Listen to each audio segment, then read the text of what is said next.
গত জুলাইয়ে Copa America জয়ের পর আজকে ছিল আর্জেন্টিনার প্রথম ম্যাচ। কোপার ফাইনাল খেলেই অবসর নেওয়া আনহেল ডি মারিয়াকে এই ম্যাচে আর্জেন্টিনা ফুটবল অ্যাসোসিয়েশনের সম্মাননা দেওয়ার ব্যাপারটি আগেই জানা গিয়েছিল। আর্জেন্টিনা দল গা গরম করতে নামার আগেই পরিবার নিয়ে রিভার প্লেটের মাঠে উপস্থিত হন ডি মারিয়া। আর্জেন্টিনা দলের হয়ে মাঠে তার স্মরণীয় সব মুহূর্ত দেখানো হয় স্টেডিয়ামের জায়ান্ট স্ক্রিনে। ব্যাকগ্রাউন্ডে পাঠ করা হয় ডি মারিয়াকে নিয়ে লেখা তার মেয়ের চিঠি।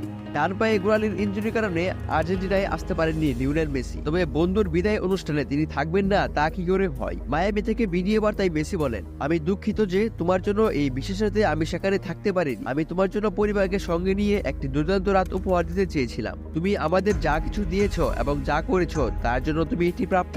ব্যক্তিগতভাবে আমরা একে অপরকে বলার মতো সবকিছুই বলে ফেলেছি। কে ভেবেছিল জাতীয় দলের সঙ্গে সবকিছু এভাবেই শেষ হয়ে যাবে? একসাথে আমাদের খুব কঠিন সময় গেছে, তারপর আমরা একসাথে বিশ্ব ও কোপা আমেরিকা চ্যাম্পিয়ন হয়েছি। আমরা তোমাকে অনেক মিস করব।